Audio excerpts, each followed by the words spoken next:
to generate deep learning. The challenge is to generate deep learning for many more students across the whole country. So there will be some schools where it's already occurring, but that's not good enough for the country. That's not good enough for the young Indonesians who are going to grow up in a much more complex and challenging world than maybe I did or Prof. Ali did.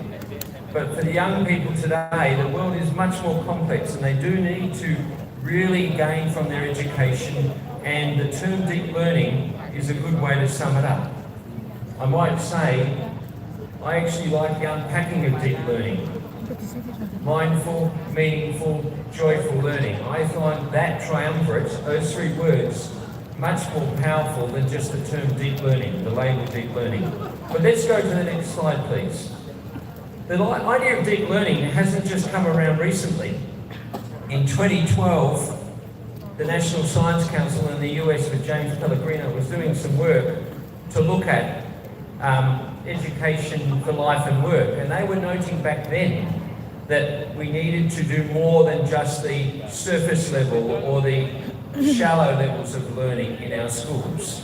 And they talked about a test, they defined deep learning deep learning is evident when young people are able to take what they've learned in one context and apply it in a new context. You can call that problem solving, you can call it transfer of learning, but that's their test of deep learning. Next slide, please. Also, Andreas Schleicher more recently has talked about the challenge, the work that you were doing here in Indonesia, and saying that it's no good enough anymore for us just to reproduce content knowledge as the output of our schooling. He talked about we need to better be able to know, extrapolate what we know, same as what James Pellegrino said, take what we know in one setting and be able to apply it in another. So OECD is reinforcing the importance of what you were doing in this country. The Minister mentioned Michael Fullan, if I can go to the next slide. One of my worries, I like Michael Fullan's work. I like what he's been doing for a long time now. But if we just focus on deep learning, we think only about students, or we run the risk of thinking only about students. In fact, if we're going to achieve deep learning, we need to think deeply, and you are doing it, but we need to think more about the practice of teaching. Deep learning will occur when we improve, in my view, the quality of teaching. And Michael talks about that. He talks about how learning is fostered, where learning happens, and he also talks about how we measure success. So in the next slide, and if we can just go through this one step at a time, I want to, and hold it there please, one of the things I like about, if we're looking for deep learning, does that mean current learning is surface or shallow or something? I'm not sure. But what it is, maybe we could say our current learning is just knowing things. I want to reinforce, in my view, and in the resources that I look at, that's still important. I want to make the statement, you can't have deep learning if you don't have the foundational knowledge and understanding. So if you are doing well at developing foundational knowledge and understanding in your classrooms, but maybe your students can't apply it, don't chuck out what you're currently doing, build upon it. You need the foundational knowledge and understanding in order to go deeper. And I use the term deeper rather than deep, because I like deeper, it's a sense of continuing. Deep just sounds like you get there, so I like the term deeper. And the real reason I think then is once you get deep learning or deeper learning, what's the purpose of it? And Pellegrino summed it up with the next two clicks, please. Two nexts. Please, thank you. So that's that idea of transfer. And whether you call transfer or being able to apply knowledge successfully or solve problems, that's the test of it. That's how we'll know if we have deep learning, that students are able to apply it in other contexts. So now if we go to the next slide, or now the second part. again to the next slide, here are some questions. If we had a bit more time, I might ask people to think about it and we could get answers. We won't today, but I still encourage you to think about it. We're thinking about the implications of teachers. And if we go to the next slide, we need to, if it's in doubt, if this is in doubt, OECD is very clear about it. OECD is very clear that there's a whole range of factors that influence student learning. But the single most important factor within schools is teaching, and the quality of that teaching and the quality of teachers and instructors. So the quality of teaching is the most important thing that makes a difference. And again, as I said earlier, in my mind, deep learning is where we want to get. We have to pay our attention to improving the quality of teaching. If you go to the next slide, again, a while ago in the National Science Council, if people haven't read this book and want to know a bit more about cognitive science and what we've learned about learning, Bransford's book, I think, is a very good one. 20 years old now, so maybe cognitive science has developed even further. But it changed the way countries were dealing with education. In another place, or in the same way, Schleicher's drawing upon that. If we go to the next slide, Andreas Schleicher is drawing on that and talking about, again, in addition to knowledge, we need young people to develop more ways of thinking. We need them to develop ways of working. We need them to develop tools for working. Now, in my mind, when I look at the capabilities, the competencies in the deep learning model, that's the same things. Slightly different words, but they're in your model. Ways of thinking, creativity, critical thinking, ways of working, communication and collaboration, and tools for working in terms of technology and the like. So Schleicher's saying those things, and again, there's an affirmation for what you're doing here. What I now want to go to, next slide, is briefly reflect upon what some things I read about the practice in Indonesia. A few years ago, to the next guest, thank you. A few years ago, there was the TIM study, a video study of teaching mathematics in Indonesia.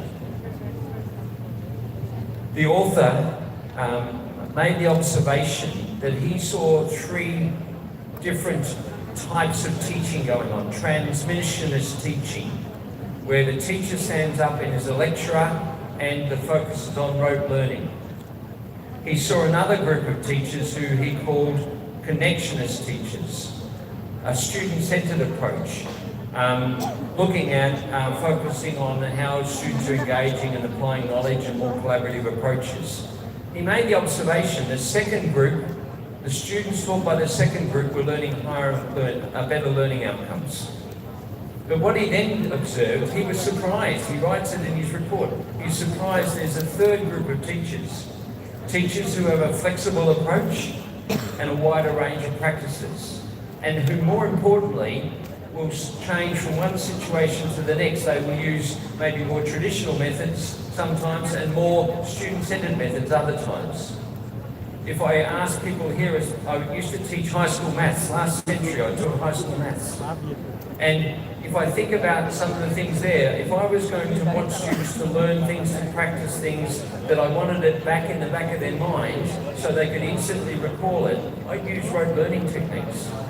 I learned my times table using rote learning techniques, and I don't need to think about them. It's all there in the back of my mind.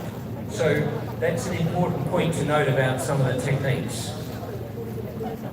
The question, if you look at this TIM study, next slide please, is which of those teachers, they're all Indonesian teachers. This is a report of Indonesian teachers.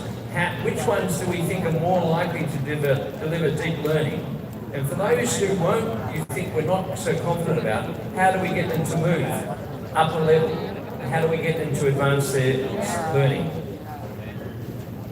If we then go to the next slide, please, another study more recently. Next slide, please. Thank you. And next one.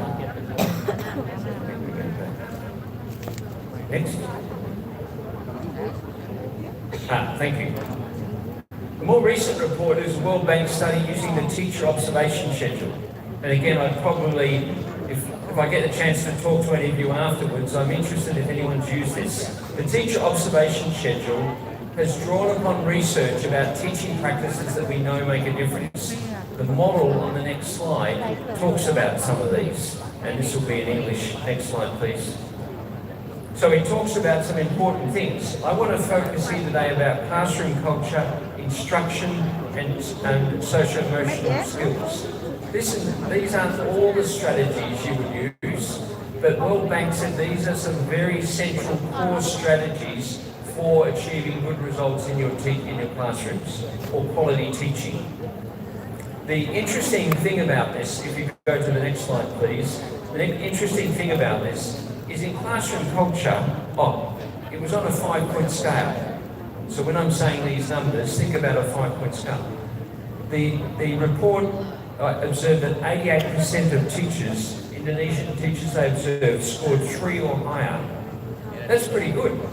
That means some scored 3, 4 and 5. Of that 88%, I'm sure some were scoring 5. So in relation to classroom culture, that's there. By the way, I'm not sure Australian teachers would score so high on that domain. We can talk about that later. On instruction, 26% score 3 or higher. Now again, that's good because some are getting 5, some are getting 4, some are getting 3. But 74% are getting 2 or 1. There's a real need there. And on socio-emotional skills, 10% were scoring 3 or higher. That's good. 10% are getting 3, 4 or 5, but the challenge for us is 90% are much lower.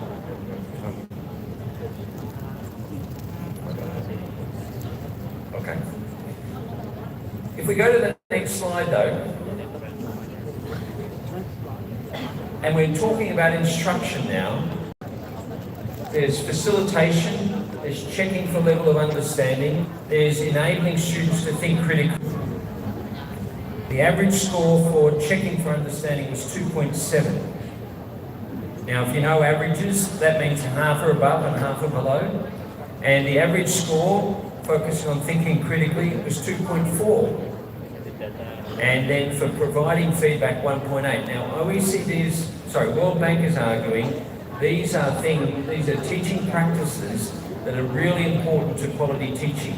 But the data here is suggesting that in this case, there's room for improvement for some of the Indonesian teachers. Now, you're focusing on these things. I'm not doubting that, but where I'm going in a moment is how do we shift this practice from what we're seeing in these data to what we want for deeper learning. Next slide, please.